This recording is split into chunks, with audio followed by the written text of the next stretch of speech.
Wildfire season is already here. State leaders are warning that wildfires will be here regardless of the COVID-19 pandemic. It's not a question of if there will be large wildfires, it's where and when. This year has the potential to see fires as bad as any in the past 5 years, when 10 of the state's most destructive wildfires have burned. Last year, you'll remember, we had a lot of snow in the mountains, a lot of late season rain, and we had a slow start to our fire season. That's not going to be the same this year. But firefighters say the pandemic could give property owners an advantage over the flames if they use their time wisely. While you are sheltered in place, there is no better time to clear your defensible space.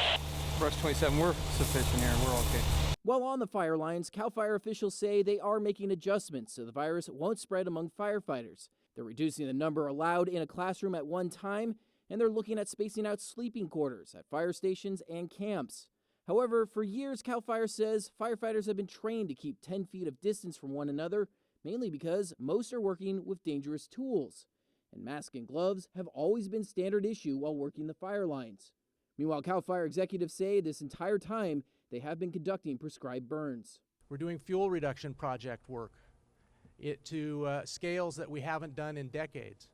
All of this is to help reduce the intensity of a fire as it comes to a community, so when it gets to your community, your defensible space and your home hardening will save your home. They hope with campgrounds and wilderness trails closed, there could be less chance of man-made fires igniting. Still, CAL FIRE says no matter what the circumstances, it will have the people available to fight fires. Well, even though we're responding to the coronavirus 24/7, we have the capacity and we have the capability with our local government partners and the fire and rescue mutual aid system that we use regularly to have the ability to move assets and resources in a timely fashion. In Sacramento, Doug Johnson, Fox 40 News.